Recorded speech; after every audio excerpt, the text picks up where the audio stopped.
रुपए का आपका चार्जेज लग जाता है। चार्जेज मतलब कि आपका one time PFRDA one time charge लेती है आपका खाता खोलने का, तो वो हर जगह पे आपका लगेगा। जब आपने खाता खोल लिया तो 330 रुपए आपके अकाउंट में ऐड हुए। तो मेरी सभी से रिक्वेस्ट है, या तो आप अपना खाता जब खोलें या फिर आप किसी का भी खाता खोले, तो आप 1300 या 1400 या 1500 रुपए से खाता उसका खोले, ताकि जो चार्जेज है वो कटने के बाद आपके अकाउंट में 1000 रुपए बच जाए। जब आपके अकाउंट में 1000 रुपए बचेंगे तो आपको पहले साल की टेंशन लेने की कोई जरूरत नहीं है कि आपका अकाउंट फ्री हो जाए। अगर एक साल के अंदर 1000 रुपए की भी ट्रांजेक्शन नहीं होती है, मतलब उसमें पैसा डिपॉजिट नहीं होता है, तो आपका एनपीएस अकाउंट फ्रीज कर दिया जाएगा। मतलब कि वो होल्ड कर दिया जाएगा जब तक अगर आप कंट्रीब्यूशन नहीं करेंगे, और फिर चार्जेस पे करके आप उसे रीओपन करेंगे। तो मेरी रिक्वेस्ट है, 1000 रुपए मिनिमम हम इसमें पैसा डाल सकते हैं एक साल में। उसके बाद आता है मैक्सिमम आप इसमें पैसा डाल सकते हैं 2 लाख रुपए तक सालाना। आप इसमें 2 लाख रुपए मैक्सिमम सालाना पैसे डाल सकते हैं। अब उसमें तीसरा बेनिफिट क्या मिलेगा आपको, इसमें टैक्स रिबेट को, जो आजकल लोग टैक्स भर रहे हैं, 31 मार्च आ रही है, फाइनेंशियल ईयर क्लोजिंग है, तो लोग टैक्स भी भर रहे हैं। तो आपको 80C सेक्शन के अंदर 1.5 लाख रुपए की छूट मिलती है, जिसमें आप लाइफ इंश्योरेंस कवर करते हैं, सुकन्या समृद्धि कवर करते हैं, पीएफ अकाउंट करते हैं, पीपीएफ अकाउंट होता है, सभी मिला के 1.5 लाख तक आप अपना पैसा बचाते हैं। तो 50,000 रुपए और एडिशनल आप 80 सेक्शन 80C CD 1B के अंदर अगर आप इसमें इन्वेस्ट करते हैं, तो आपको अगर 50,000 रुपए आपका मतलब कि मान लिया मैं 4,000 रुपए मंथली अपना अकाउंट खोल लेता हूँ कि मैं हर महीने 4,000 रुपए जमा करूंगा, तो साल में मेरे 48,000 रुपए हो गए। तो मैं 50,000 रुपए की वो रसीद दिखा के अपनी 50,000 रुपए की एडिशनल टैक्स की रिबेट ले सकता हूँ। ये एक यूनिक ऐसा प्लान है जिसमें आप 1.5 लाख से एक्स्ट्रा टैक्स की सेविंग कर सकते हैं, अपने इनकम टैक्स की सेविंग। अब इसके बाद आता है कि अगर आपको एनपीएस खुलवा लिया आपने आज, और किसी कारण से आपको लगता है कि मैं एनपीएस को कंटिन्यू नहीं कर पाऊंगा, मुझे इससे विड्रॉल करना है, मुझे इससे एग्जिट होना है, तो एग्जिट होने के लिए आपके पास लॉक इन पीरियड जो लगाया गया है वो पहले 10 साल का था, लेकिन उसे जैसे रिक्वायरमेंट आप लोगों की या सिटीजन की आई, तो उसे घटा के 10 साल से 5 साल कर दिया गया, कि 5 साल के बाद कोई भी आदमी उसे 100% विड्रॉल करके एग्जिट हो सकता है। लेकिन उसकी कंडीशन ये रहेगी कि आपका जो अमाउंट है, जो आपने इन्वेस्ट किया, वो 2.5 लाख रुपए से कम होना चाहिए। उसके बाद पूरी लाइफ, जैसे मैं पेंशन की बात करूं, अगर मैं आज 30 साल का हूं, अगर मैं पेंशन अपनी स्टार्ट करता हूं, तो मेरी जब पेंशन बनेगी, वो एक इमेजिनेशन है कि मुझे एक अच्छा पैसा मिल जाएगा, लेकिन उसका आप टाइम पीरियड देखिए कि मेरी पूरी लाइफ चली जाएगी, उसके बाद ही वो पेंशन स्टार्ट होगी। तो इसके बीच में मेरी लाइफ में जो उतार चढ़ाव आएंगे, उसके लिए मुझे पैसे की जरूरत पड़ सकती है।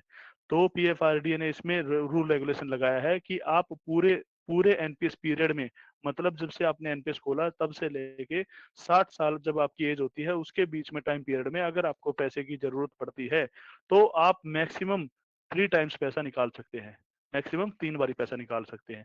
वो कैसे, उसको आपको उसका रिपोर्ट देनी होगी कि आप क्यों पैसा निकाल रहे हैं। नंबर 1, आपके घर में कोई इमरजेंसी है। नंबर 2, आपने अपने बच्चों की पढ़ाई के लिए पैसा निकाला।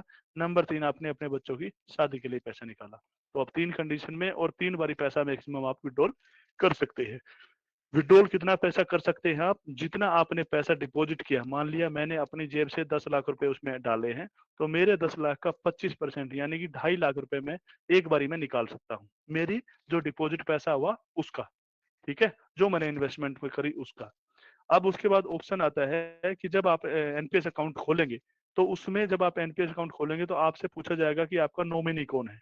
तो नॉमिनी आप जब उसमें डिटेल डालेंगे, वो इसलिए होती है कि कुछ लोगों का ये सवाल होता है, जी मैंने पेंशन प्लान स्टार्ट कर लिया और मेरी एज 60 साल की होने से पहले ही मेरी डेथ हो जाती है, तो मेरे पैसे का क्या होगा। वो पैसा उस नॉमिनी से मिल जाएगा। नॉमिनी से पूछा जाएगा कि आप एनपीएस अकाउंट खोल के उसमें पैसा डाल के आप कंटिन्यू करेंगे या फिर आप एग्जिट होना चाहते हैं, तो वो एग्जिट भी हो सकते हैं।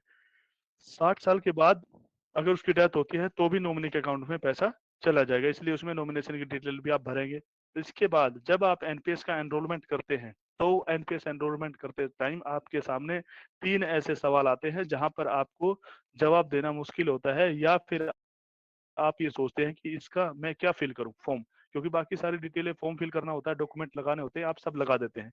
लेकिन मैं जहां तक वीसी में, जहां तक मैं डीएम्स के साथ वीएलई की वर्कशॉप में गया हूं, मैंने ये ऑब्जर्व किया है कि वो 3 फेज ऐसे आते हैं जहां पे जाके आपको ये कंफ्यूजन होता है कि अब मैं क्या करूं। और उस टाइम पे खुदा न खास्ता कुछ ऐसा होता है कई बार कि हम भी आपका फोन नहीं उठा पाते। कई बार क्या होता है, डीएम्स भी कहीं बिजी होते हैं, वो भी फोन नहीं उठा पाते। मतलब कहने का ये है कि आप किसी उसी टाइम पे किसी का कॉल कनेक्ट नहीं कर पाते, इसलिए वीएलई थोड़ा एनपीएस से पीछे हट जाते हैं। तो मैं आज उसको बिना फोन उठाने वाले प्रोसेस से आपको पूरा बताता हूँ कि आपने करना क्या है। आपसे ये पूछा जाएगा कि फंड मैनेजर पीएफएम, जो पेंशन फंड मैनेजर है आपके पीएफएम है, वो आपने पैसा लगाना कहाँ है? मतलब कि मेरा पैसा तो मैंने दे दिया, लेकिन वो मेरा पैसा लगेगा कहाँ? तो आपने उसमें चूज करना है। आपके पास वहां पे 8 फंड ऐसे होंगे जो आप चूज कर सकते हैं। मैं प्रेफर करता हूँ एलआईसी, एसबीआई और यूटीआई, क्योंकि जब आप अपने घर में भी जो आपके गवर्नमेंट एम्प्लॉई हैं उसका एनपीएस खुला हुआ है, आप उसका एनपीएस अकाउंट जब आप एनपीएस ऐप में डाल के देखेंगे तो आप ये देखेंगे कि सरकार ने भी पैसा एनपीएस के लिए वही इन्वेस्ट किया है, मतलब एलआईसी, एसबीआई और यूटीआई में। फर्स्ट प्रेफरेंस है एसबीआई, सेकंड है एलआईसी, सेकंड है एसबीआई और थर्ड है यूटीआई। तो आप तीनों में से किसी को भी चूज करके अपना अकाउंट खोल सकते हैं बेफिक्र होके।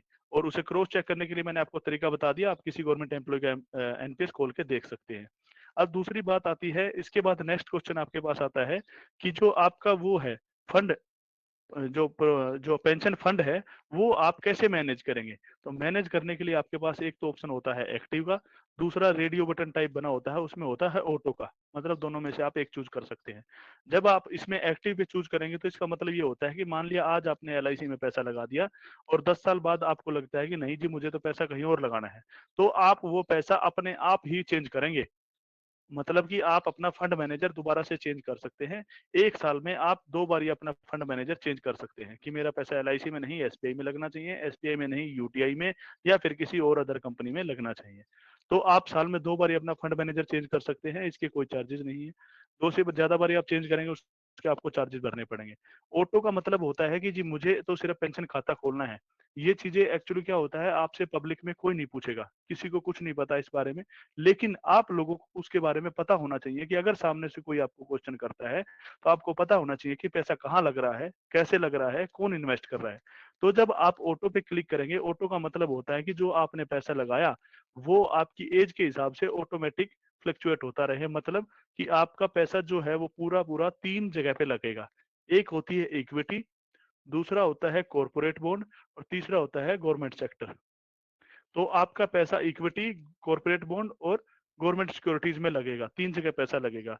और वो पैसा कितने परसेंटेज पे लगेगा, उसका रेशियो क्या रहेगा पैसा लगने का, वो डिसाइड करता है ऑटो मोड। तो आप, मेरी रिक्वेस्ट सबसे यही है कि आप ऑटो मोड सेलेक्ट करेंगे उसमें, एक्टिव मोड ना सेलेक्ट करें। उसके बाद तीसरा आपके पास ऑप्शन आता है, एक राउंड सा सर्कल मिलेगा आपको, या फिर आपसे पूछा जाएगा एलसी 25, पहला कॉलम आपको मिलेगा, फिर मिलेगा एलसी आपको 50, फिर मिलेगा एलसी आपको 75। इसका मतलब ये होता है कि आपने पैसा कहाँ लगाना है। ये एक रेशो बताने के लिए है कि जितना आपने पैसा दिया उसका क्या रेशो रहेगा। मैं आपको प्रेफर करता हूँ कि आपकी एज अगर 18 से 35 साल है और आपने एनपीएस खाता खोलना है अपने लिए, तो आप एलसी 75 चूज करेंगे। एलसी 75 का मतलब होता है, आप इसको दूसरे तरीके से समझिए कि 75 का मतलब होता है कि रिस्क ज्यादा ले सकता हूं मैं, 50 का मतलब होता है कि मैं बिल्कुल थोड़ा कम रिस्क ले सकता हूँ, और 25 का मतलब होता है कि मैं नहीं ले सकता। मतलब कि मेरा लाइफ साइकिल ऐसा है, मतलब कि ज्यादा हो गई है कि अब मैं एज ज्यादा रिस्क लेने के एज पे नहीं हूँ, मुझे इतना रिस्क नहीं ले सकता।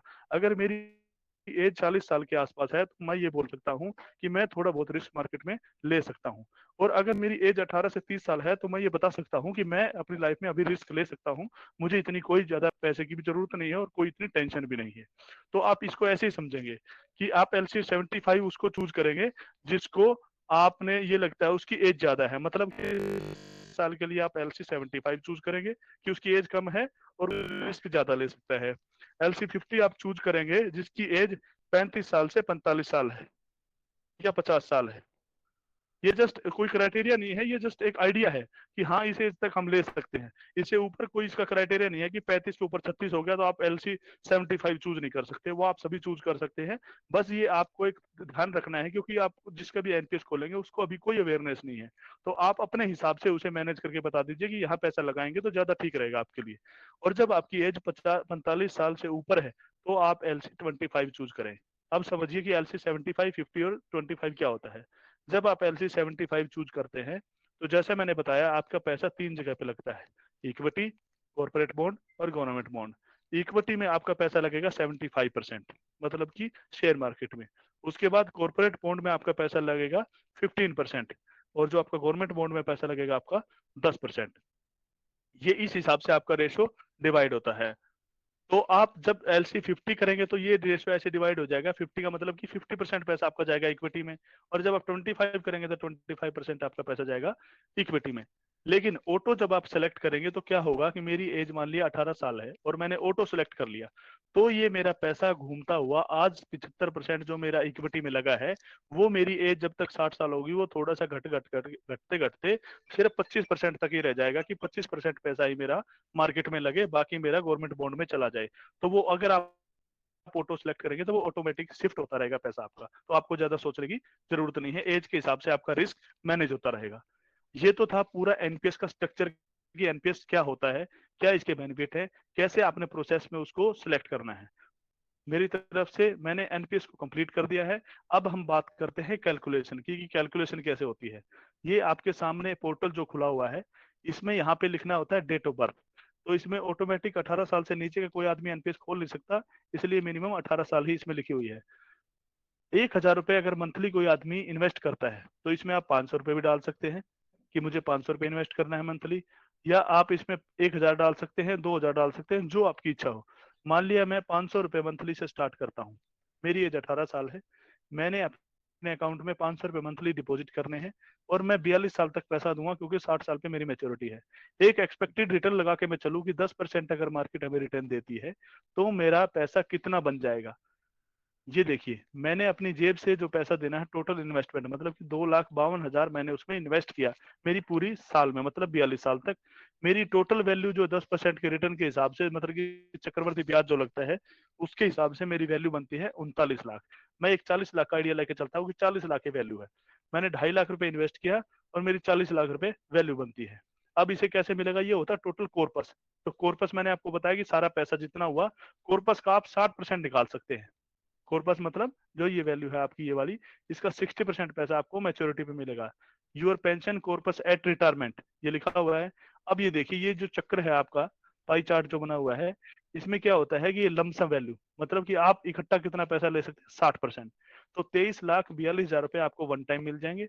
उसके बाद 15,61,000 रुपए की आपको पेंशन खरीदनी पड़ेगी। पेंशन आपकी होगी 7,809 रुपए। ये इतना था। 40%, ये देखिए आपको लिखा हुआ है माई एक्सपेक्टेड रिटर्न ऑफ इन्वेस्टमेंट, की 10% की मैं एक ब्याज दर लगा के चलता हूँ। अगर मैं इस ब्याज दर को बढ़ा के चलता हूँ तो मेरा पैसा बढ़ जाएगा, और भी बढ़ा के चलता हूँ 12% अगर रिटर्न मेरे को मिलती है तो ये पैसा और बढ़ जाएगा। लेकिन मिनिमम एक 10% की रिटर्न गारंटीड है, वो मिल जाती है। और ये होता है पेंशन खरीदने का, कि कोई आदमी कहता है कि मेरी एज 60 साल की है लेकिन मेरे पास बहुत पैसा है, अभी मुझे पैसे की जरूरत नहीं है, आप एक काम करो, मेरे सारे पैसे की पेंशन बना दो। तो आप ये देखिए, आप वो बोलता है कि मुझे सिर्फ 50% पैसा दे दो, 50% की मेरी पेंशन बना दो, आप मुझे इतना पैसा भी नहीं चाहिए। तो उसका 50% पैसे की पेंशन बन जाएगी। यहाँ से आप सिलेक्ट कर सकते हैं, और उसमें आप देख सकते हैं कि कितना पैसा अगर आप मार्केट में रखेंगे ताकि आपकी पेंशन भी बन जाए। ये देखिए, यहाँ पे आपकी पेंशन बढ़ गई है, मतलब ये 50-50 हो गया पूरा राउंड। जो टोटल कॉर्पस था उसका 50% आप ले सकते हैं, 50 की आपने पेंशन बनवा ली। पेंशन की एक रेट ऑफ इंटरेस्ट लगा के चलते हैं 6%। अगर ये रेट ऑफ इंटरेस्ट बढ़ाते हैं तो हमारा ये यहाँ से वैल्यू बढ़ जाती है।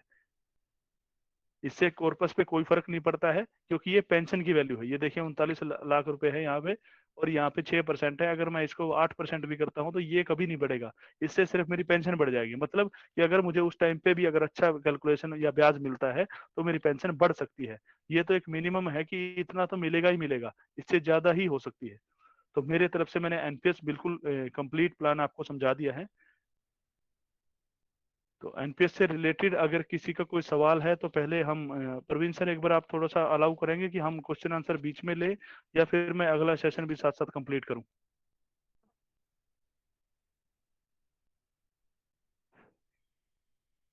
प्रवीण सर, आप तक मेरी आवाज आ रही है?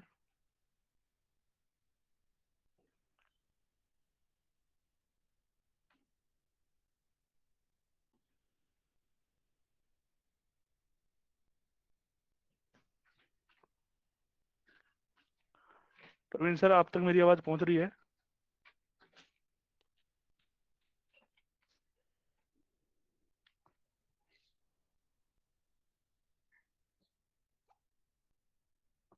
एक सेकंड।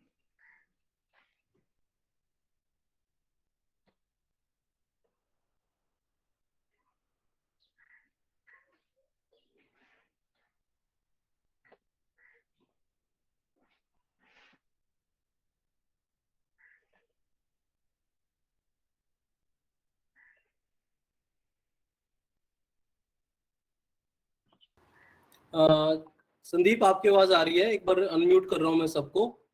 टीम, जी जी जिसका कोई इशू है, ठीक है, अगर किसी का रह जाता है कि इशू हम नहीं आ पा रहे या ज्यादा वीएलई बोल रहे हैं, एक एक करके आप अपने इश्यूज देते रहिए, हम एक एक का आंसर देते रहेंगे। और उसके साथ में आप अपनी जो क्वेरी है वो अपनी चैट बॉक्स का ऑप्शन है, चैट बॉक्स के अंदर अपनी क्वेरी वहां पे डालते रहिए, हम एक एक क्वेरी का आंसर आपका देंगे।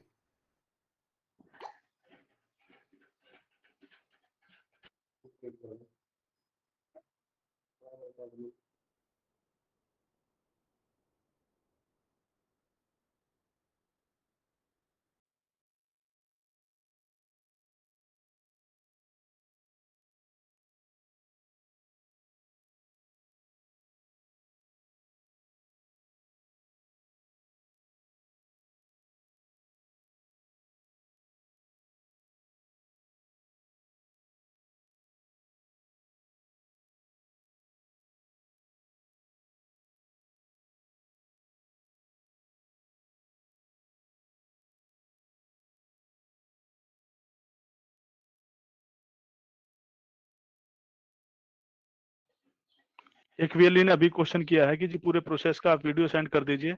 मैं इसका प्रोसेस वीडियो आप सभी के ग्रुप में सेंड करूंगा।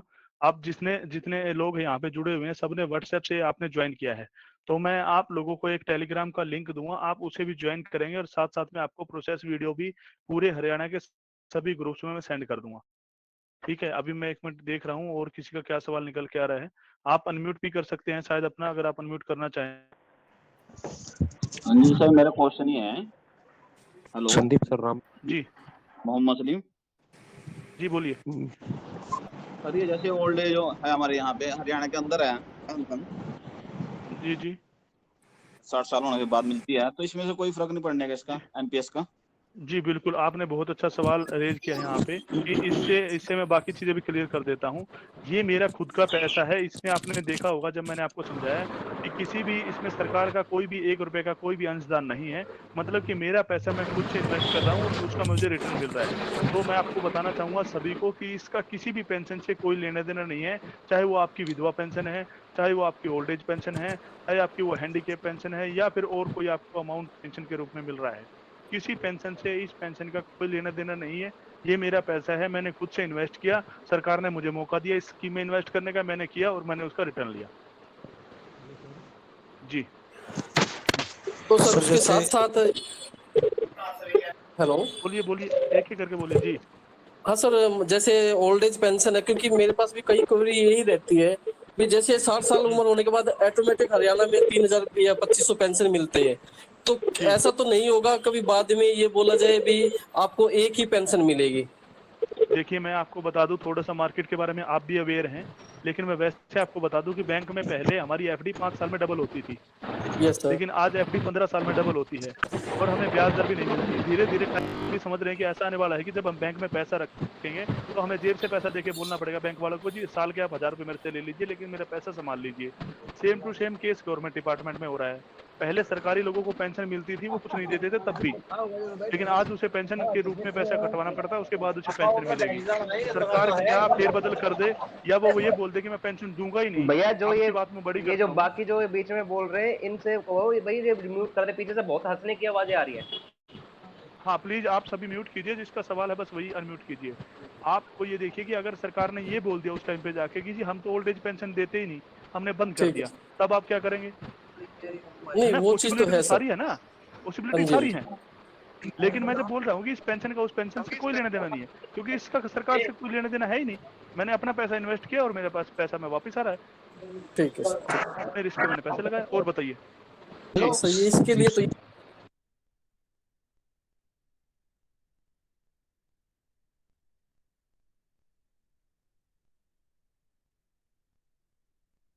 मेरे पास आवाज नहीं आ रही है शायद किसी की, आप दोबारा से अनम्यूट कर लीजिए या तो एक करके। संदीप, मैंने सभी को एक बार म्यूट किया क्योंकि मल्टीपल वॉइस हो रही थी। जी जी टीम, आप जी सर। अपनी क्वेरी है ना इसमें चैट बॉक्स में डालते रहिए। टीम, इसमें है कि जैसे अभी वेली ने पूछा था कि क्या ऐसा पॉसिबल है कि 60 साल के बाद जो हमारे यहाँ पे बुढ़ापा पेंशन है, बुढ़ापा पेंशन का और एनपीएस का कोई लेना देना नहीं है। ठीक है, जो एनपीएस है, एनपीएस एक पेंशन स्कीम है जो हम खुद के लिए चूज करते हैं, और इसके अंदर गवर्नमेंट का कोई कंट्रीब्यूशन नहीं होता। एज पर लॉ जो पेंशन स्कीम्स है उसके अंदर ये होता है कि कोई भी एम्प्लॉय हो या कोई भी सिटीजन हो, वो गवर्नमेंट के द्वारा किसी भी एक पेंशन स्कीम के लिए क्लेम कर सकता है। ठीक है, जो ये एनपीएस है, एनपीएस हम सेल्फ फंडेड स्कीम है, और ये हमारे द्वारा ही हम इसके अंदर फंड करते हैं, और उसका जो बेनिफिट होता है, जो भी 4+ अमाउंट होगा या लास्ट में जाके इसका बनेगा, वो हमें मिलेगा। इससे अदर किसी भी पेंशन से कोई लेना देना नहीं है। एक वीएलई ने मेरे से पूछा कि क्या हम एनपीएस में नॉमिनी चेंज कर सकते हैं, तो हाँ बिल्कुल, आप जितनी मर्जी बार आप उसमें नॉमिनी चेंज कर सकते हैं, क्योंकि नॉमिनी कभी फिक्स नहीं होता। आज मैंने अपनी वाइफ को बनाया, अगर किसी कारण से उसकी डेथ होती है तो मैं चेंज कर सकता हूँ। चाहे मेरा तलाक हो जाता तो भी मुझे चेंज करना पड़ेगा। तो एनपीएस नहीं, आप किसी भी स्कीम की बात करें तो आप नॉमिनेशन कभी भी चेंज, में कोई लिमिट नहीं होती। एक वीएलई ने मुझसे पूछा है कि 40% से क्या कम की पेंशन मैं खरीद सकता हूँ, तो बिल्कुल नहीं, ये सरकार का रूल है, कम से कम 40% की आपको पेंशन खरीदनी पड़ेगी। एक वीएलई मुझसे पूछ रहा है कि क्या सर जो हम पेंशन लेंगे उसमें मंथली इन्वेस्टमेंट जरूरी है, तो मैंने आपको सबसे पहले यही सवाल बताया था कि जो ये कैलकुलेटर आपने देखा था मेरा यहाँ पे, वो सिर्फ एक कैलकुलेशन है कि आपने 1000 रुपये मंथली डाला। अगर आपको मिनिमम 1000 रुपये ही डालने हैं उसमें, ताकि आपका अकाउंट फ्रीज ना हो। अगर आपको लगता है कि मुझे जो कैलकुलेटर में कैलकुलेशन दिखी उसी पैसे को वापस लेना है या वही कैलकुलेशन मेरी बने, तो आपको उसमें मंथली कंट्रीब्यूशन रखना पड़ेगा। लेकिन आप उसे ऐसे मैनेज कर सकते हैं कि जैसे मैंने 1000 रुपये मंथली से प्लान लिया, और मैं चाहता हूँ कि यार मुझे, मेरे साथ कुछ ऐसा होता है कि मैं 2 महीने 4 महीने पैसा नहीं डाल पाता उसमें, तो मैं उसे कवर अप कर सकता हूँ कि एकदम पैसा ज्यादा डाल दूं, कि आज मेरे पास पैसा नहीं है तो मैंने पैसा नहीं डाला, कल मेरे पास अगले महीने पैसा आ गया तो मैंने 2 महीने की किस्त इकट्ठी डाल ली। और इसमें ऐसी कोई रिस्ट्रिक्शन नहीं है कि आपको हर महीने ही पैसा डालना है, कोई जरूरत नहीं है। आप साल में चाहे एक बार इकट्ठा पैसा डाल दो, या जब आपका दिल करे आप पैसा डाल सकते हैं इसमें। सर मेरे क्वेश्चन का रिप्लाई दीजिए। श्री कृष्णा ने क्या पूछा है, पीछे चला गया क्वेश्चन आपका। अटल पेंशन योजना करवा रखी है क्या, वो भी, हाँ बिल्कुल, जिसकी अटल पेंशन योजना है वो भी अकाउंट खोल सकता है इससे। वो एक अलग चीज है, ये एक अलग चीज है, खोल सकते हैं वो भी।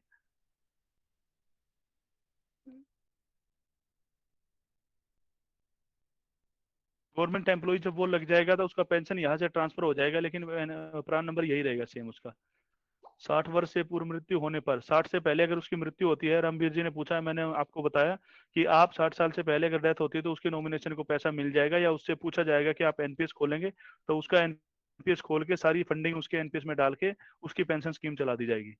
सर क्या कार्वी से एनएसडीएल में सीएससी ट्रांसफर, एनपीएस ट्रांसफर हो जाएगा? बिल्कुल हो जाएगा। कार्वी और एनएसडीएल में सिर्फ इतना ही फर्क है, जैसे हमारा एसबीआई में अकाउंट खुला होता है या एचडीएफसी में।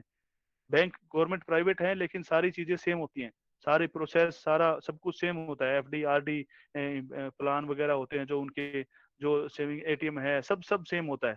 बस ये होता है कि वो एक सेक्टर को अलग करने के लिए कि सीएससी से जितने भी हमारे एनरोलमेंट होते हैं उसको अलग से ट्रैक कर लिया जाए, इसीलिए कार्वी से खोलते हैं उसे, और ऐसा कुछ नहीं है। मानधन पेंशन योजना, इसका कोई लेना देना नहीं है, ऐसे आप खोल सकते हैं। गवर्नमेंट एम्प्लॉय की सैलरी रुक गई, तो आप जो गवर्नमेंट एम्प्लॉय लगा हुआ है आप उसका एनपीएस ना खोले।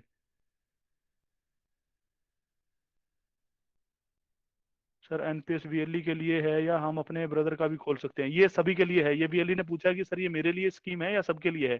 ये सभी के लिए है, ऑल सिटीजन, मतलब कि आपके घर में, आपके परिवार में, आपके गांव में जितने भी सिटीजन है 18 साल से 60 साल के हैं, वो सभी खोल सकते हैं। किसी का भी आप अकाउंट ओपन कर सकते हैं। एक एनपीएस अकाउंट खोलने पे आपको 167 रुपए, 167 आपको अमाउंट का कमीशन भी मिलता है।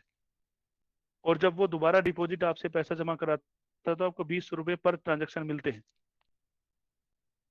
कम से कम कितना कंट्रीब्यूशन करना है? इसमें 1000 रुपये सालाना करना है। जी जी। इसमें बीच में कुछ क्वेश्चन हो गए टीम। इसमें एक पूछ रहे हैं वीएलई, इसमें कितना पैसा हम डाल सकते हैं मिनिमम? मिनिमम इसमें जो आपका कंट्रीब्यूशन वो 1000 रुपीज रहता है। ठीक है, और टीम इसके अंदर एक और है कि मान लिया कुछ टाइम बाद, ठीक है, इसमें एक 100% विड्रॉल का ऑप्शन भी है कि मान लिया 5 साल के बाद इसका मिनिमम लॉकिंग पीरियड है, और अगर 5 साल के अंदर आपने आपकी जो अमाउंट है वो 2.5 लाख से कम है या 2.5 लाख तक है, तो आप इसको 100% विड्रॉल भी कर सकते हो।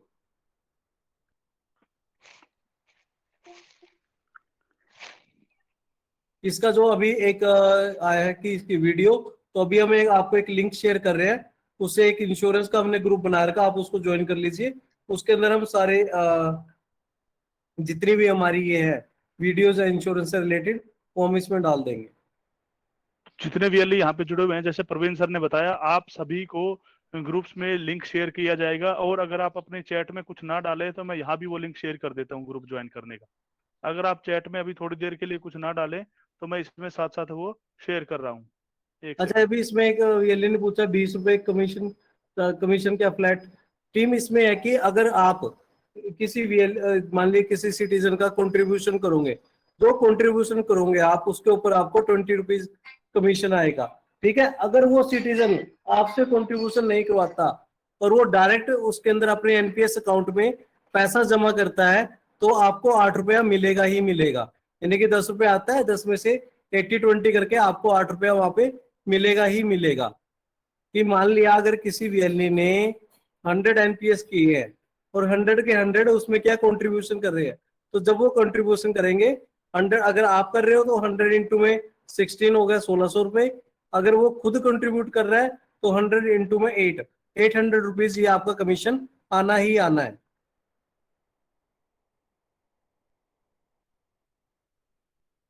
1000 रुपये ये सालाना का रहता है आपका। कृष्ण जी आप एक बार अपने टाइप कर दीजिए क्वेश्चन, क्योंकि अनम्यूट करेंगे फिर समझ में नहीं आएगा, बार बार बोलते रहेंगे।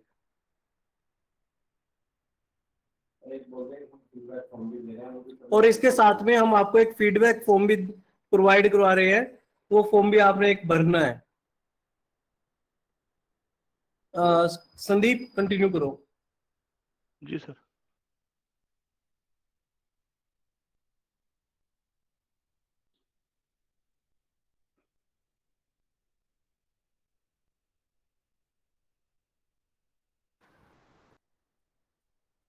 टीम इसका कमीशन आपको साथ के साथ मिल जाता है कि जैसे जब आप एनपीएस करोगे तो आपके वॉलेट से आपको जो कमीशन है टोटल 500 की अमाउंट आएगी जो रिसिप्ट जनरेट होगी, उस पे से आपको 167 रुपीज आपका कमीशन आ जाएगा। आपको इन हैंड वो आपके वॉलेट से ही उतना पैसा कम मिलेगा, तो इसका जो कमीशन है वो आपको साथ के साथ मिलता रहेगा। अगर एक वीएलडी का है कि अगर इसके अंदर हमने कोई पैसा नहीं डाला तो क्या चार्जेस लगेंगे, इसका कोई चार्ज नहीं लगेगा।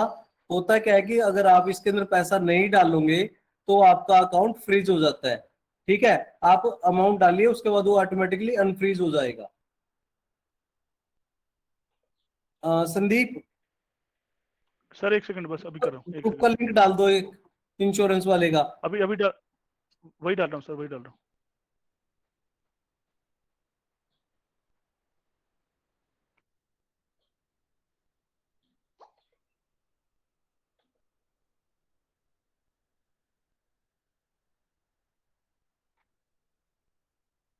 सभी 60 अभी साल चैट के बॉक्स में बाद कोई जो मैसेज आप। आपका कोर प्लस अमाउंट होता है उसका आपको 60% मिलेगा।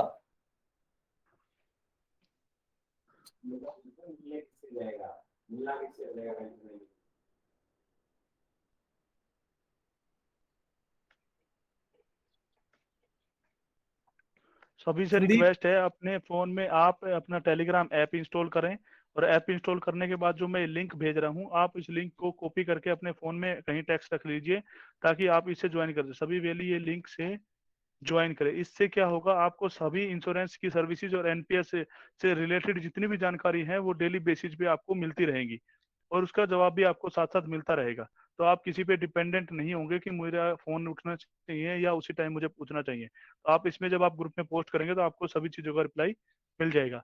मैं अभी आप अपने इसमें कोई भी क्वेश्चन पुट ना करें टेक्स्ट में, मैं अभी इसमें ये ग्रुप का लिंक डाल रहा हूँ। ये देखिए, अभी मैंने ये टेक्स्ट में ग्रुप का लिंक डाल दिया है। तो सबसे रिक्वेस्ट है कि अपने फोन में टेलीग्राम इंस्टॉल करें और सारे के सारे ये ग्रुप ज्वाइन कर लें। सभी के सभी वीएलई कोई टेक्स्ट मैसेज अब ना डाले इसमें, क्वेश्चन आंसर बाद में आपसे दोबारा पूछ लिए जाएंगे, हम दोबारा भी जवाब दे देंगे। ये लिंक आप कॉपी करके अपने पास कहीं भी रख लीजिए और सभी लोग ज्वाइन कर जाइए इसको अभी के अभी।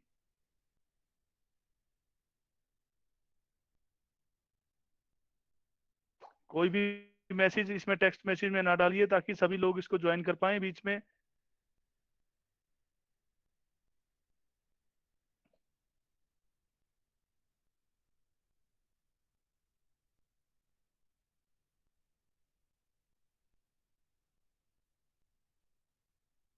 बहुत अच्छे, सभी के सभी ज्वाइन कर रहे हैं, बहुत अच्छी बात है।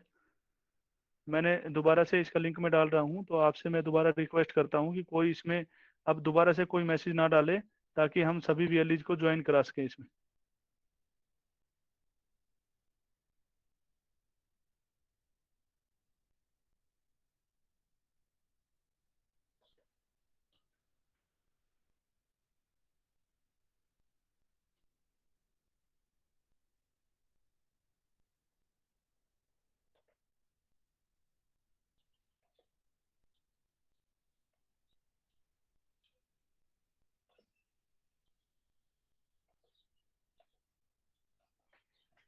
मैंने दोबारा से लिंक डाल दिया है, अब कोई भी इसमें कोई लिंक ना डाले, ना कोई इसमें वार्तालाप करे, और सभी ज्वाइन करें। से स्टार्ट करते हैं हमारी ट्रेनिंग को, आगे कंटिन्यू करते हैं। मैं अपनी स्क्रीन प्रेजेंट कर रहा हूँ, सभी से दोबारा रिक्वेस्ट करता हूँ कि अपना कॉपी पेन लेके रखें। जैसे आपने अभी सवाल पूछे हैं, तो आप बाद में दोबारा से सवाल पूछ सकें। कोई ग्रुप में मैसेज ना डाले, और टेलीग्राम ऐप आप इंस्टॉल करके एक ग्रुप ज्वाइन करें। एक सेकंड में बस मेरी स्क्रीन प्रेजेंट हो रही है।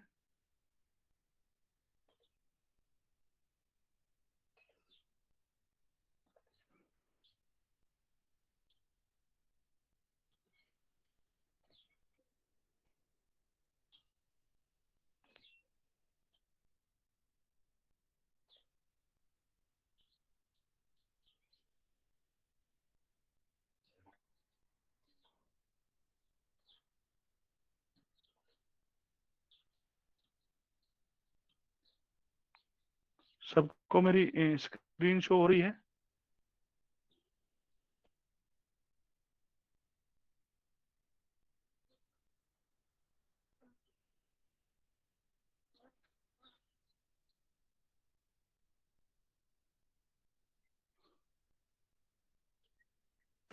संदीप स्क्रीन शेयर नहीं हो रही आपकी।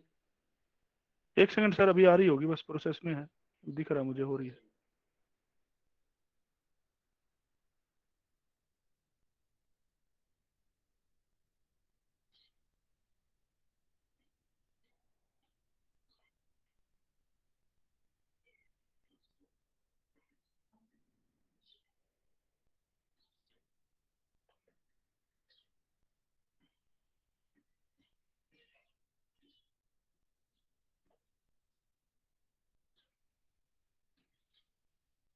अभी प्रेजेंट हो रही है, अभी हो जाएगी।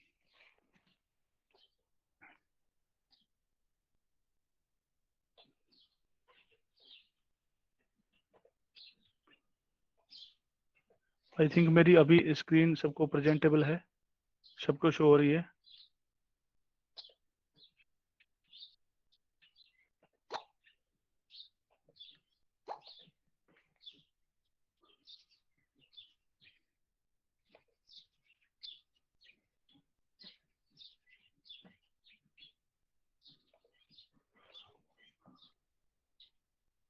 तो ये डिजिटल सेवा पोर्टल हम दोबारा से ओपन करते हैं। सर प्लीज एक बार आप कंफर्म करेंगे, अब शो हो रही है ना स्क्रीन मेरी? विजिबल है संदीप। जी सर, थैंक यू। तो वीएलई भाइयों, जैसे हमने एनपीएस अब कवर कर लिया है, उसके बाद हम बात करते हैं इंश्योरेंस सेक्टर की। तो हम इंश्योरेंस करने के लिए, जिस भी वीएलई भाई का मेरा रैप या आईएनएस एग्जाम क्लियर नहीं है, पहले मैं बता देता हूं आपको कि सीएससी पे इंश्योरेंस करने के लिए हमें रैप या आईएनएस का एग्जाम जरूर देना पड़ता है, ताकि हमारे पास मार्केट में इंश्योरेंस बेचने के लिए एक लाइसेंस हो। क्योंकि कोई भी ऐसे मार्केट में बैठ के सिर्फ अपनी गाड़ी का इंश्योरेंस कर सकता है, किसी को मार्केट में ऐसे इंश्योरेंस नहीं सेल कर सकता कि मुझे कमीशन दो और मैं आपका इंश्योरेंस करता हूं। अगर आपको कमीशन एजेंट की तरह काम करना है, तो आपके पास लाइसेंस होना जरूरी है। उसके लिए आपको अपने आप को रजिस्टर करना होगा। जैसे ही आप सभी लोग टेलीग्राम ग्रुप में ज्वाइन कर रहे हैं, आज मैं इस टेलीग्राम ग्रुप पे रिस्ट्रिक्शन लगा दूंगा, और मैं आपको एक लिंक शेयर करूंगा, जिसके लिंक पे आप जाके अपना आईएनएस का रजिस्ट्रेशन कर सकते हैं। रैप क्लियर करने के लिए आपकी फीस होती है 350 रुपये, आईएनएस के लिए आपकी फीस होती है 200 रुपये। तो आपसे सबसे रिक्वेस्ट है कि रैप का जो आप एग्जाम देंगे, उसका एग्जाम कैमरे के सामने होगा, पहली बात। और दूसरा, उसमें आपके 100 क्वेश्चन आएंगे, जिसका आपको 35 मार्क्स लेने जरूरी है, नहीं तो आप फेल हो जाएंगे। और जब आप फेल होंगे, तो आपको 100 रुपये दोबारा से रजिस्ट्रेशन चार्जेस भर के आपको रीअपियर करना होगा, दोबारा से एग्जाम देना होगा। तो इसलिए मैं बोलता हूँ आपको कि रैप की बजाय आप आईएनएस का एग्जाम देंगे। आईएनएस का एग्जाम जब आप देंगे तो उसमें आपकी फीस 200 रुपये लगेगी और उसमें सिर्फ 25 क्वेश्चन आते हैं जो कि हमारा ऑनलाइन नहीं होते, मतलब कि हमारा कैमरे के सामने नहीं होते, तो आप उसको आराम से पढ़ के, टाइम लिमिट आपके पास होगी, आप उसे क्लियर कर सकते हैं। जब आपका आपका एग्जाम क्लियर हो जाएगा तो आप क्या करेंगे, देखिए मैं आपको पोर्टल शो करता हूँ, आप कहाँ से जाएंगे उस एग्जाम के ऊपर। पहले हम डायरेक्ट चले जाते थे, सभी वीएलई से मेरी रिक्वेस्ट है कि ये साइट आप नोट कर लीजिए, इंश्योरेंस, ये देखिए insurance.csccloud.in। सभी से रिक्वेस्ट है मेरी कि आप इस लिंक को कॉपी कर लीजिए, और जो भी दूसरे वीएलई है, देखिए मैं सारी चीजें आपको नोट इसलिए करा रहा हूँ कि हो सकता है कि सभी वीएलई ने आज ज्वाइन नहीं किया, आपके आसपास भी वीएलई होंगे, आपके नॉन टू में भी 8-10 वीएलई, हर आदमी 8-10 वीएलई को जरूर जानता होगा अपने आसपास जो है। तो सबको आप बताइए कि हमने वो ट्रेनिंग ली थी, आप किसी कारण से ज्वाइन नहीं कर पाए, तो उसमें ये डिस्कशन हुआ था, आप इस लिंक से अपना रैप आईएनएस का एग्जाम दे दीजिए अगर आपने नहीं दिया है। ये जब आप लिंक ओपन करेंगे तो आपके सामने ये स्क्रीन खुलेगी, ठीक है। जब आप इस स्क्रीन के ऊपर जाएंगे तो यहाँ पे होता है वीएलई आईएनएस, उसके बाद यहाँ पे होता है रैप का। तो आपने रैप में रजिस्ट्रेशन ना करके आप आईएनएस पे रजिस्ट्रेशन करेंगे। आपने पहले से रजिस्ट्रेशन कर रखा है तो आप अपना लॉगिन करके अपना सर्टिफिकेट निकाल सकते हैं। कुछ वीएलई ने मुझे बताया कि मैंने तो जी अपना एग्जाम दे दिया, लेकिन मेरे पास तो आज तक लाइसेंस नहीं है, लेकिन उनको नहीं पता था कि वो पुराने पोर्टल पे ढूंढ रहे हैं और पोर्टल चेंज हो गया है। तो नया रजिस्ट्रेशन जब आप करेंगे तो रजिस्ट्रेशन पे आप क्लिक करेंगे और इसका आगे का पूरा प्रोसेस मैं आपको व्हाट्सएप पे भेज दूंगा, या टेलीग्राम ग्रुप में जिसमें आपने ज्वाइन किया है आज, मैं उसी पे भेज दूंगा आपको। रजिस्ट्रेशन का छोटा सा प्रोसेस है, जैसे आपकी डॉक्यूमेंटेशन है, उसमें पैन कार्ड लगेगा, आपकी मार्कशीट लगेगी, आपका आधार कार्ड लगेगा, 2-3 डॉक्यूमेंट आप डालेंगे तो आपका रजिस्ट्रेशन हो जाएगा। अब जिस वीएलई की मैंने सीएससी आईडी ओपन कर रखी है उसका ऑटोमेटिकली पहले से ही एग्जाम क्लियर है, तो रजिस्ट्रेशन आया ही नहीं, इसलिए मैंने रजिस्ट्रेशन पे क्लिक करके आपको दिखाया था। अब देखिए यहाँ पे क्या होगा, लर्निंग स्टार्टेड, नो मॉड्यूल इसके 0 कंप्लीटेड है, नोट स्टार्टेड। इसने रैप का एग्जाम दे रखा है, एक्चुअली इस वीएलई ने रैप का एग्जाम दे रखा है। तो यहाँ पे जब वो जाएगा एग्जामिनेशन पे तो यहाँ पे दिखाएगा नोट अपीयर, रिजल्ट इसने नोट अपीयर आ रहा है। जब आप ये करेंगे मॉड्यूल नोट कंप्लीटेड, तो आपको मॉड्यूल कंप्लीट करने हैं सारे के सारे। अब मैं दोबारा से इसी को आपको ओपन करके दिखाता हूँ। ये देखिए इसने रैप का एग्जाम क्लियर कर रखा है। जब मैं रैप पर रजिस्ट्रेशन करूंगा,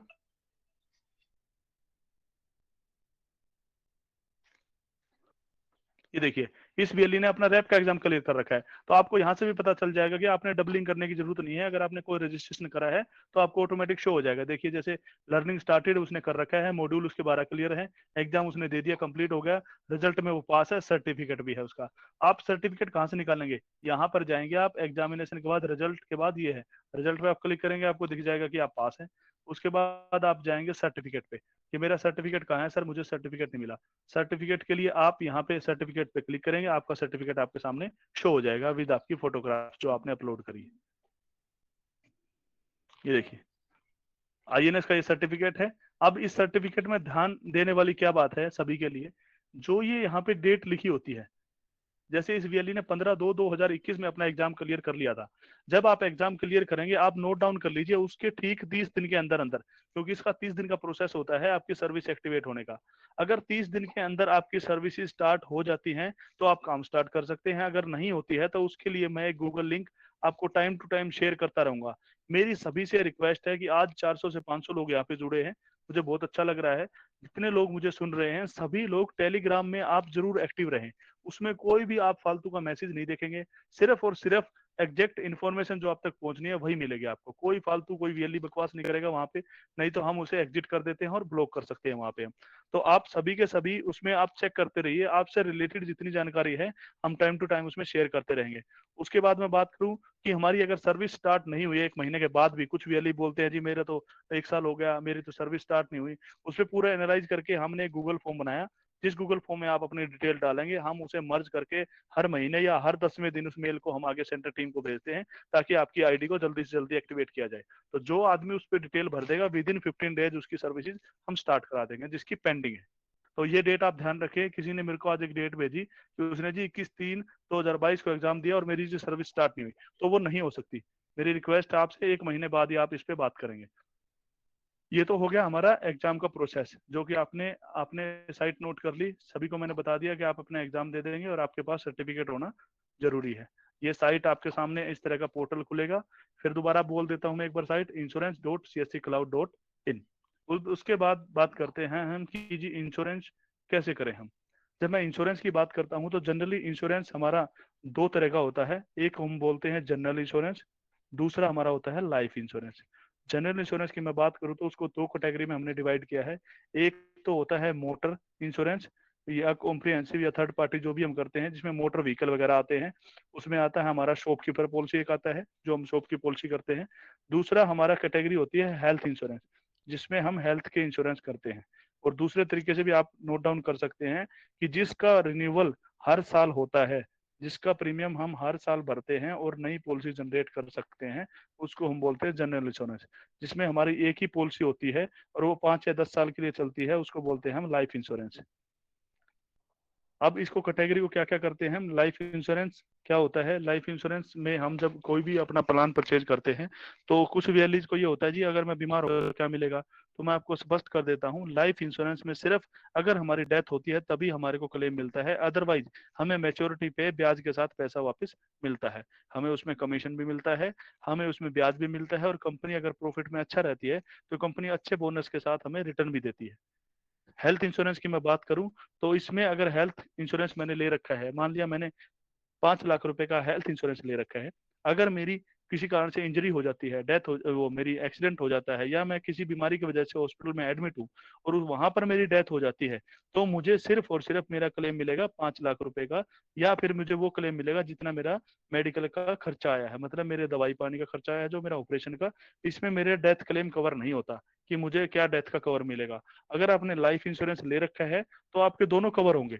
इसलिए हम सभी वीएलई को बोलते हैं कि आप अपना हेल्थ इंश्योरेंस और अपना लाइफ इंश्योरेंस जरूर लेके रखें। हेल्थ इंश्योरेंस और लाइफ इंश्योरेंस अगर आपके पास दोनों होंगे तो वो दोनों का कवर मिलेगा।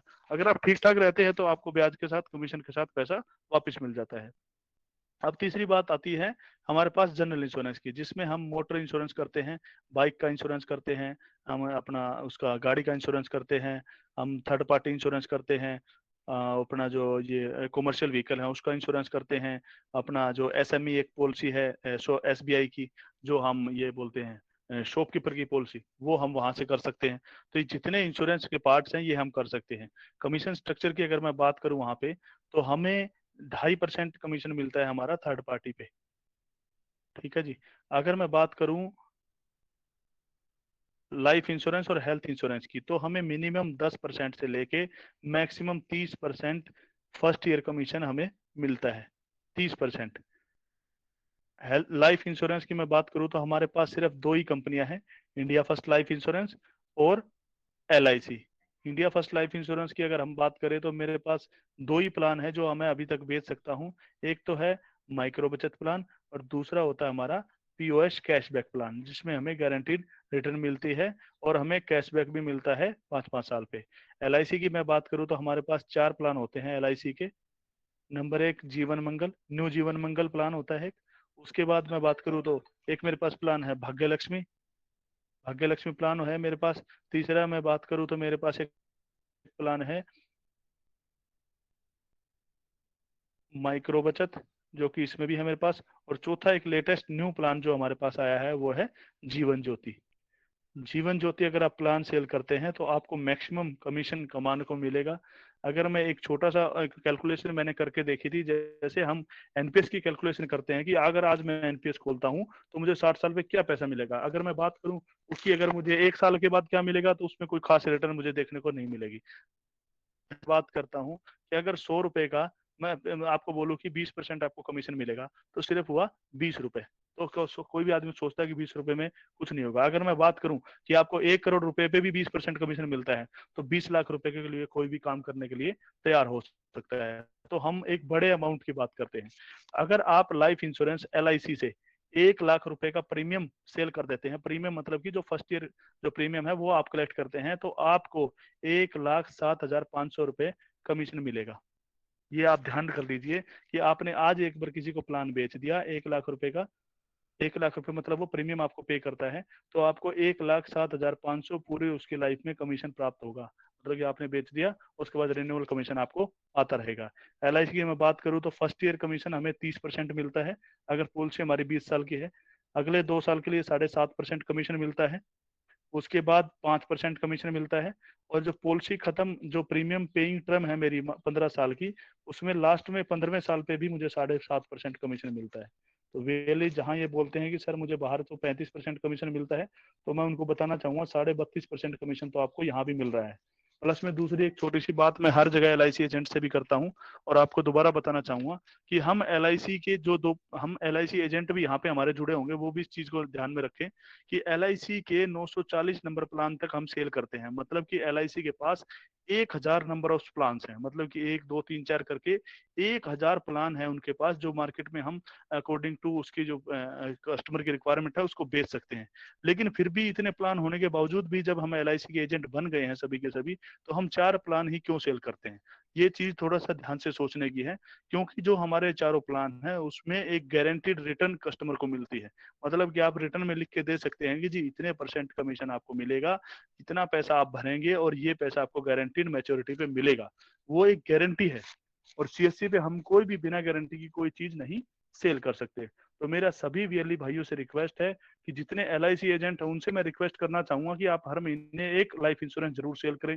दूसरा, जो LIC एजेंट नहीं है या जो LIC एजेंट यहाँ से ज्यादा काम नहीं कर सकते, उनसे मैं रिक्वेस्ट करना चाहूंगा कि जितने आपके आसपास के VLEs हैं, आप उनको LIC एजेंट बनाइए CSC से। आपने आपसे नहीं, CSC से, कि आप बताइए कि उनको कैसे फर्स्ट टाइम आप सेल करते थे, कैसे आप उनकी हेल्प करते हैं, और कैसे आप नए एजेंट जब जोड़ते थे अपने अपने नीचे तो आप कैसे उसको समझाते थे। तो मेरी देखिए ये एक टीम है पूरी की पूरी। मैं अगर स्टेट में हूं तो मेरे पास डिस्ट्रिक्ट मैनेजर भी है, लेकिन एंड ऑफ द डे अगर मैं बात करूं तो VLE अगर वहां पे एस्टेब्लिश है, अगर उसकी अच्छी इनकम है, तो सारा सिस्टम बराबर तरीके से बढ़िया चल रहा है।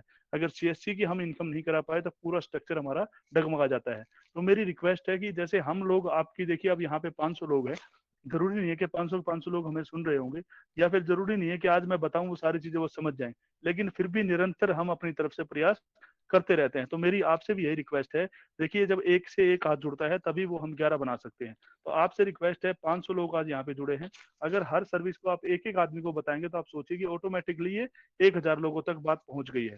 तो आपसे रिक्वेस्ट है, जितने भी VLE हैं अपने आसपास के VLE को बताइए कि वो LIC का काम भी स्टार्ट करें।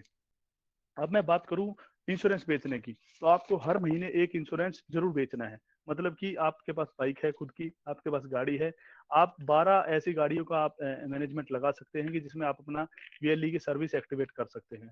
हर महीने 8 तारीख को लॉगिन डे होता है, उस दिन भी हम कोई भी एक पॉलिसी सेल कर सकते हैं।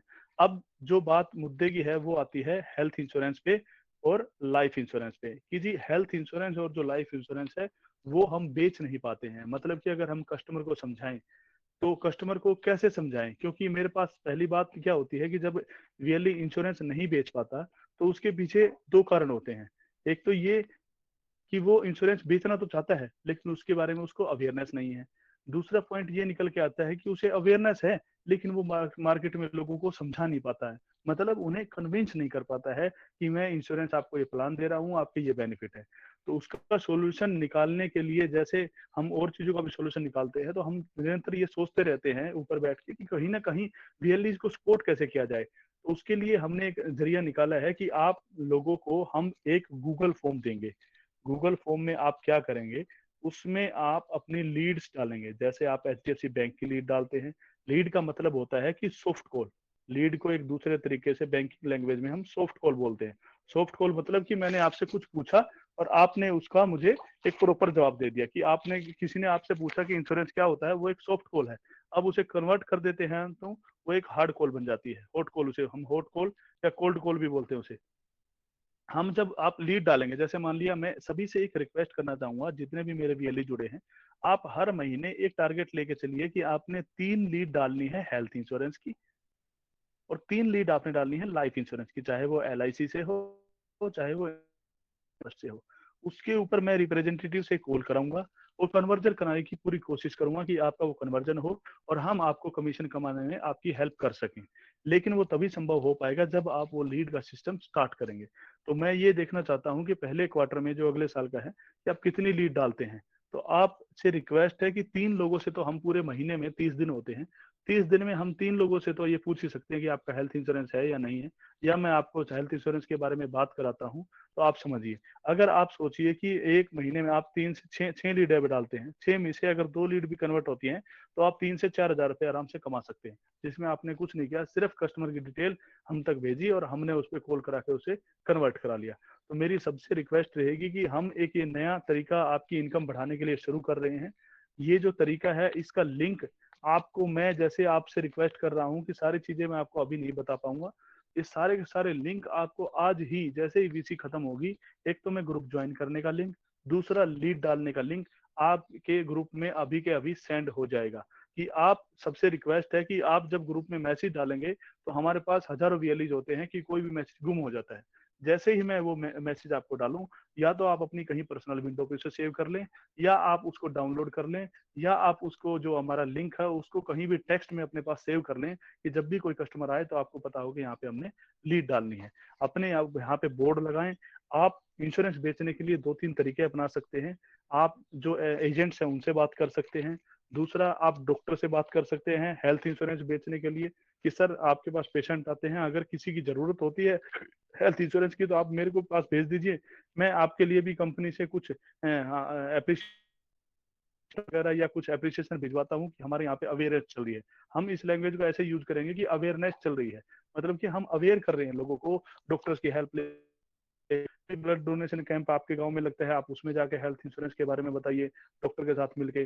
तीसरा, आपके गांव में जो भी है, देखिए बड़े लेवल के मैकेनिक नहीं होते, लेकिन कहीं ना कहीं बाइक सर्विस स्टेशन या बाइक गाड़ी ठीक करने वाला जरूर होता है।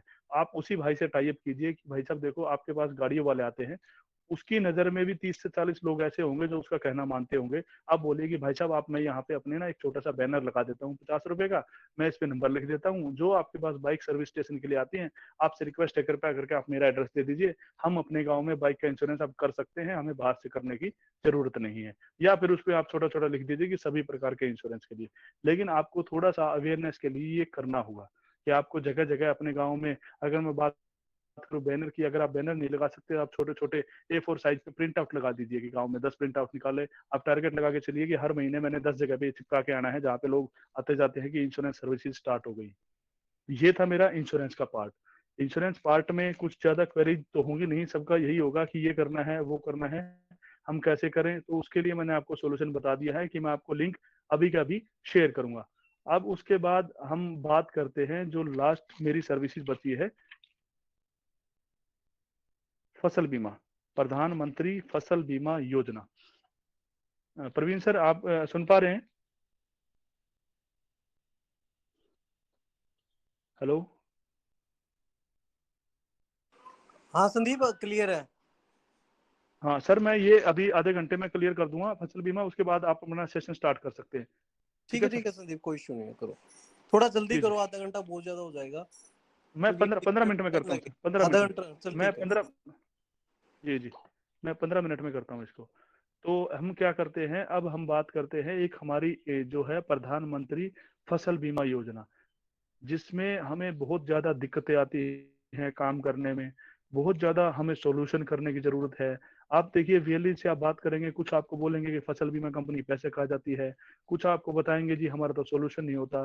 लेकिन इन सब चीजों के चलते चलते भी आप ये देखिए कि अगर मैं पिछले साल की मैं बात करूं, हमने 2020 में जितना बीमा किया था उसका एग्जैक्ट डबल, मतलब कि जितना बीमा हमने, मान लिया अगर 10,000 बीमा हमने किए हैं तो हमने 20,000 बीमा इस साल में किए हैं। तो ये देखिए, ये आप लोगों की सपोर्ट से हो पाया है। अगर आज मैं ये लेके घूमता रहूं कि मैं फसल बीमा कर रहा हूं, तो ये ऐसा कुछ भी नहीं है।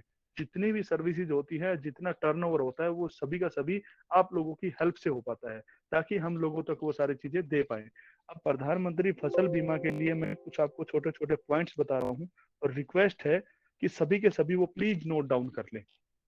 फसल बीमा के लिंक लिए भी मैं आप लोगों को, जब आप टेलीग्राम में मेरे पास आ जाएंगे तो मैं सबको एक अच्छे लेवल पे पूरा मैनेज करके तीनों कंपनियों को जोड़ सकता हूँ। मैंने अपना पूरा एक सिस्टम बना रखा है कि आपको पूरा इंश्योरेंस वर्टिकल के लिए मैं आपकी कैसे हेल्प कर सकता हूँ। तो सभी से रिक्वेस्ट है कि टेलीग्राम ग्रुप जरूर ज्वाइन करें। अब मैं बात करता हूँ प्रधानमंत्री फसल बीमा है क्या। प्रधानमंत्री फसल बीमा है कि जो फार्मर को सिक्योर करने के लिए बनाई गई थी, उसकी फाइनेंशियली सपोर्ट के लिए फसल बीमा बनाई गई थी।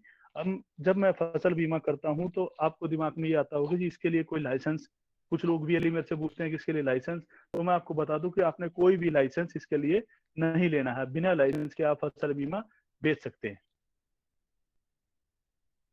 इसके लिए कोई भी लाइसेंस लेने की जरूरत नहीं है। अगर मेरी आज सीएससी ओपन हो जाती है तो मैं आज के आज ही फसल बीमा बेच सकता हूं। मुझे उसके लिए कोई लाइसेंस नहीं लेना। ये सिर्फ इसलिए है क्योंकि किसी भी इंश्योरेंस बेचने के लिए हमें लाइसेंस की जरूरत होती है, लेकिन हमें फार्मर की हेल्प करनी है, तो उसके लिए हम कोई भी देरी नहीं करेंगे, हम सभी के सभी मिलकर उसको सिक्योर करेंगे। अब दूसरी बात आती है कि इसमें डॉक्यूमेंटेशन क्या क्या चाहिए। हमारे को उसमें एक तो लैंड रिकॉर्ड लेना है उसका, उसकी बैंक की पासबुक लेनी है और आधार कार्ड लेना है। ये तीनों डॉक्यूमेंट हमें चाहिए जब हमें फसल बीमा करना होता है। दूसरी उसके बाद मैं बात करूं तो फसल बीमा करते टाइम जो प्रीमियम हम भरते हैं, अगर किसी कारण से कंपनी उसे रिजेक्ट कर देती है कि वो रिजेक्ट हो गया, तो जो पैसा है वो कुछ भी अली के समझ में ही आता है कि वो पैसा जाएगा कहाँ। तो मैं आपको बताना चाहूंगा कि वो पैसा फार्मर के अकाउंट में जाएगा। जो उसने आपको पासबुक दी थी उसका आप बैंक की पासबुक को आप बोलिए कि उसकी एंट्री करा के लेके आए, उसमें एंट्री में उसका पैसा वापिस आ जाता है पैसा। ठीक है, जब फार्मर का बीमा रिजेक्ट होता है। उसके बाद मैं बात करूं प्रधानमंत्री फसल बीमा योजना में टेनेंट सर्टिफिकेट, मतलब किसी ने बटाई पे ले रखी है या कोई वुमेन है, कोई हमारी लेडीज है जो फार्मर है जिसके नाम पे खेती बाड़ी है या उसने ठेके पे ले रखी है, वो खेती बाड़ी करती है, तो उसका बीमा भी, वो भी बीमा यहाँ से कर सकती है। ऐसा नहीं है कि मेरी खुद की जमीन है तभी मैं बीमा करूंगा। अब वुमेन भी बीमा कर सकती है, यहाँ पे सभी के सभी कर सकते हैं। अब फसल बीमा के बारे में छोटी छोटी क्वेरीज ये आती हैं कि एक तो हमें लोगों को अवेयर कैसे करना है। लोगों को अवेयर करने के लिए आप ये बोलिए, पहले बात आप लिखिए, नोट डाउन करिए, आपका कमीशन क्या है। आपका कमीशन है 40 रुपए, मतलब 80-20 जो हमारा हर सर्विस में होता है। आपको नेट 32 रुपए आपको एक फसल बीमा करने पे मिलते हैं, मतलब कि एक पॉलिसी करने पे आपको 32 रुपए इंस्टेंट मिलते हैं। उसके बाद हम बात करें फसल बीमा की, तो फसल बीमा करते समय आपने लोगों को ये अवेयर करना है कि भाई साहब जब मैं आपका फसल बीमा करता हूं तो मेरे पास सिर्फ आपको पोर्टल पे डॉक्यूमेंट चढ़ाने का ऑप्शन होता है। मतलब कि हम अवेयरनेस इस लेवल पे करें कि कोई हमें क्लेम ना करे, क्योंकि इसमें ये होता है कि फार्मर की कोई दुकान तोड़ देता है, कोई उसके ऊपर अपना पुलिस केस कर देता है, कोई कोर्ट केस कर देता है कि जी इसने मेरा पैसा लिया था, मेरा बीमा खा गया। तो आप लोगों को बचने के लिए मैं बताऊं, जब आप फार्मर की मीटिंग करें तो आप उन्हें यही बताएं कि मैं एज ए सीएससी, मुझे सरकार ने इसलिए अपॉइंट किया गया है कि मैं गांव में लोगों को इंटरनेट से जो सुविधाएं जुड़ी हुई है वो दे सकूं, इंटरनेट की फैसिलिटी दे सकूं। आप खुद से भी सारे काम कर सकते हैं, लेकिन अगर आपको वो काम करने नहीं आते, आपको कहीं ना कहीं झिझक है कि डॉक्यूमेंटेशन कहीं गलत हो जाए, तो उस प्रोसेस का मुझे पूरा पता है। आप मेरे पास आके वो रजिस्ट्रेशन करा सकते हैं। मेरा काम सिर्फ इतना है कि मैं आपका रजिस्ट्रेशन करके आपका पैसा कंपनी को दे दूं और आपका बीमा कंपनी तक पहुंचा दूं। उसके बाद कंपनी उसे रिजेक्ट करे, अप्रूव करे या उसे कैंसिल करे, वो काम है बीमा कंपनी का। मैं आपकी सिर्फ इतनी हेल्प कर सकता हूँ, एज ए आपके गांव में जो मैं बैठा हूँ, आपके गांव से हूँ, तो मैं आपको कंपनी के टोल फ्री नंबर दे सकता हूँ, मैं कंपनी के आपको ऑफिस बता सकता हूँ, कंपनी के डिस्ट्रिक्ट मैनेजर या ब्लॉक लेवल कोऑर्डिनेटर का नंबर दे सकता हूँ जब वो हमारे पास आते हैं। तो आप वहां जाके उनसे पूछ सकते हैं कि जी मेरा बीमा रिजेक्ट क्यों हुआ या मुझे पैसा क्यों नहीं मिला। अब बात आती है कि जो हमारी वैन एक्टिविटी एक होती है, तो अभी हमारे पास जैसे बीमा अभी स्टार्ट हो जाएंगे हमारे खरीफ सीजन के, तो खरीफ सीजन का बीमा स्टार्ट होंगे तो वैन कैंपेनिंग होती है। कुछ कई बार क्या होता है, कंपनी भी गफलतबाजी में इसको काम को करती है कि गांव की चार दीवारी जो लाल डोरा बोलते हैं वहां से वैन घूम के चली गई, तो पता लगा कि गांव में तो वैन आई थी, लेकिन उससे हमारा पर्पज सोल्व नहीं होता। कंपनी पैसा भी लगाती है और उसका सोल्यूशन भी नहीं होता। तो आपसे रिक्वेस्ट है, जिस वीएलई को लगे जी मेरे गाँव में वैन आनी चाहिए, तो आप सभी लोग अपने डीएम को अब मैसेज डाल दीजिए कि सर अब की बार जब फसल बीमा कैंपेन होगा तो मेरे गांव में वैन आएगी, मैं अपने गांव के फार्मर को इकट्ठा करूंगा और मैं वहां पे जागरूकता फैलाऊंगा। ये मेरा काम है जी, आप बस वैन भेज दीजिए, एडवर्टीजमेंट मैं खुद से करूंगा। उससे देखिए आपकी भी वैल्यू बढ़ेगी कि मेरे गांव में वैन आई, तो लोग समझेंगे कि आपने उसको वैन को बुलाया है, तो आप लोगों को जागरूक कर रहे हैं, अच्छा काम कर रहे हैं। तो आपसे रिक्वेस्ट है, आप अपने डीएम को अपना नाम नोट डाउन करा दीजिए जी, इस बार जब वैन चले तो मेरे गाँव में वैन जरूरी आए, मुझे फार्मर को अवेयर करना है। बीमा पॉलिसी होगी वो एक बात की बात है, लेकिन पहले अवेयरनेस जरूरी है। दूसरा, आप जब कंपनी के रिप्रेजेंटेटिव उसमें साथ में आते हैं तो आप सबका फोन नंबर लेके रखें। तीसरा, मैंने बताया कि जब वो कंपनी के बंदे आते हैं उसी टाइम आप बताएं कि जी मेरा काम सिर्फ बीमा करने का है, उसके बाद क्या होता है उसके लिए मैं रिस्पॉन्सिबल नहीं हूँ। आपसे सिर्फ एक रिक्वेस्ट है कि फसल बीमा करते टाइम कोई भी आप अपनी तरफ से गलती ना करें, मतलब कि आप उसमें ये गलतियां ना करें कि आपने कोई क्लरिकल मिस्टेक ना करें। उसमें दो जगह पे एड्रेस भरा जाता है, जो मेजर जो उसमें गलतियां निकल के आती हैं। एक तो होता है लैंड रिकॉर्ड मिसमैच, मतलब कि आपने क्या किया, मैं आज रोहतक में रहता हूँ और मेरी जमीन झज्जर में है, तो मैं क्या करता हूँ, सारी जगह रोहतक का एड्रेस डाल देता हूँ। तो रोहतक में तो जमीन थी ही नहीं, तो एड्रेस मिसमैच हो जाएगा। लेकिन मैं क्या करता हूँ, रेजिडेंस एड्रेस वाला भी उठा के सारी जगह झज्जर का एड्रेस डाल देता हूँ, तो जो फार्मर का एड्रेस है वो मिसमैच हो जाता है। तो उसमें दो जगह पे होता है, एक रेजिडेंशियल एड्रेस, दूसरा होता है आपका लैंड रिकॉर्ड एड्रेस। तो लैंड वाले एड्रेस में आप लैंड का एड्रेस डालेंगे, लैंड वाले में आप लैंड का एड्रेस डालेंगे, और जो पर्सनल जो आपका होता है वहां पे आप अपना रेजिडेंस एड्रेस डालेंगे, मतलब कि जो आपका घर का एड्रेस है। अब कोई आदमी अगर यहाँ पे रहता है, मुंबई में रहता है, और उसकी जमीन यहाँ पे हरियाणा में है, तो वो यहाँ से भी बीमा करा सकता है। उसके लिए उसे जरूरी नहीं है कि यहाँ का उसके पास एड्रेस प्रूफ होना चाहिए, एड्रेस प्रूफ कहाँ कहीं का भी हो सकता है। ठीक है जी। तो फसल बीमा में हमारी मेजर यही गलतियां निकल के आती हैं, और ज्यादा नहीं आती हैं। और बाकी इंश्योरेंस प्रीमियम कैलकुलेशन के लिए आप यहाँ से बता सकते हैं। एक छोटी सी एक ओवरव्यू मैं आपको यहाँ से बता देता हूँ। साल में दो बार ही हम फसल बीमा करते हैं, एक खरीफ सीजन में, एक रबी सीजन में। खरीफ सीजन अभी हमारा शुरू होने वाला है, जो गर्मियों में होता है, जिसकी लास्ट डेट 31 जुलाई होती है। 31 जुलाई से पहले पहले ही हमें बीमा करना होता है, और बीमा जुलाई और जून दोनों में शुरू हो जाता है। आप कभी भी कर सकते हैं, जून जुलाई में पोर्टल ओपन हो जाता है, आप चेक करेंगे तो वहां से आप बीमा कर सकते हैं। 31 जुलाई लास्ट डेट है, उसके बाद कोई बीमा एक्सेप्टेबल नहीं होगा। हर बार हम 31 जुलाई तक ही लास्ट डेट पे बीमा करते हैं, तो आप लोगों को जागरूक कीजिए, उससे पहले बीमा कराइए। रबी सीजन रबी सीजन होता है हमारा नवंबर दिसंबर में। 31 दिसंबर रबी सीजन की लास्ट डेट होती है, उसके बाद हमारा रबी सीजन का बीमा नहीं होता। अब जैसे मैं बात करूं कि जैसे खरीफ सीजन है इस बारी, यहाँ से देखिए, ये एक प्रीमियम कैलकुलेटर है, आपने देखा होगा।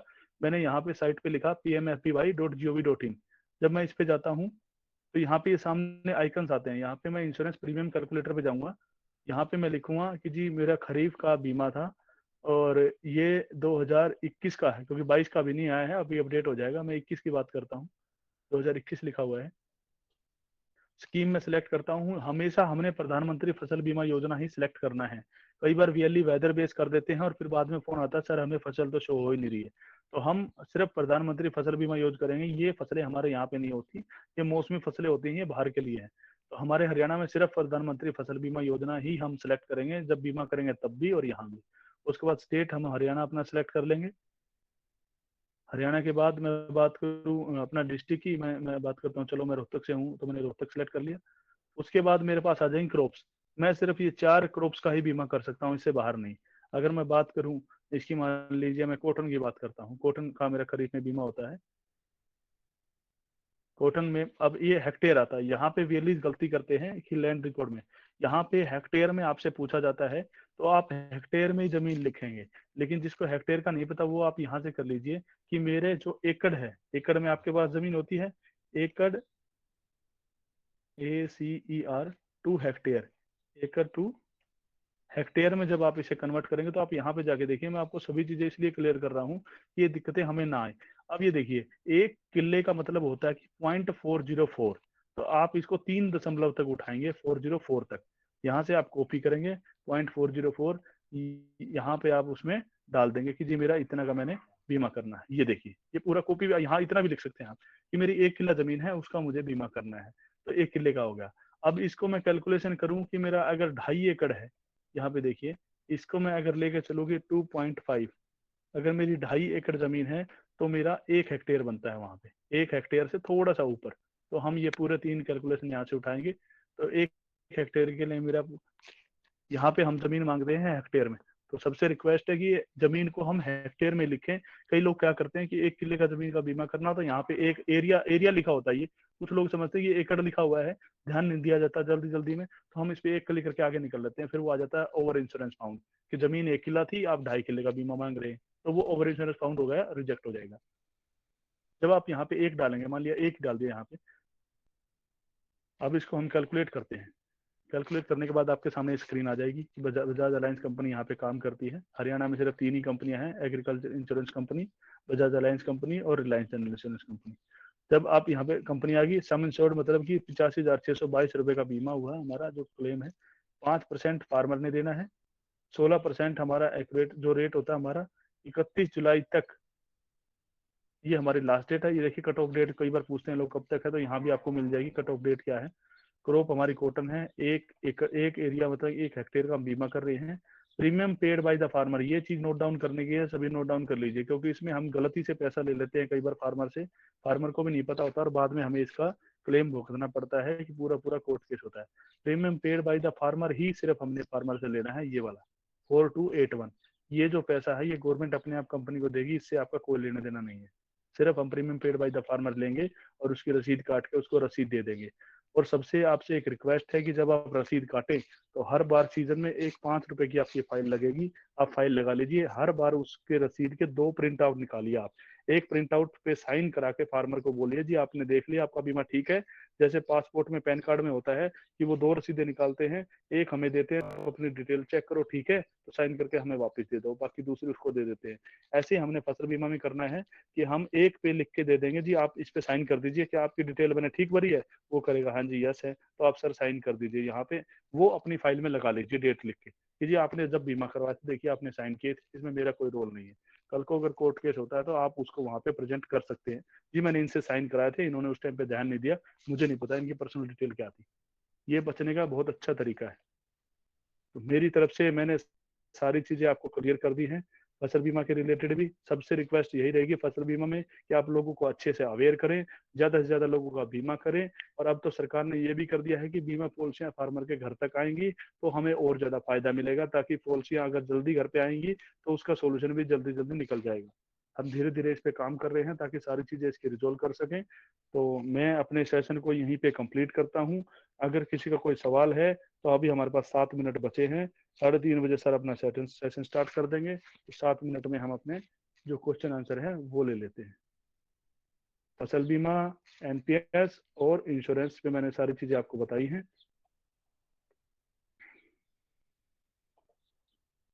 प्रवीण सर आप एक बार अलाउ कर दीजिए, या फिर एक काम करते हैं हम अलाउ नहीं करते हैं, हम आपको यहाँ पे टेक्स्ट मैसेज में आप डालिए, मैं इसको ओपन करता हूँ।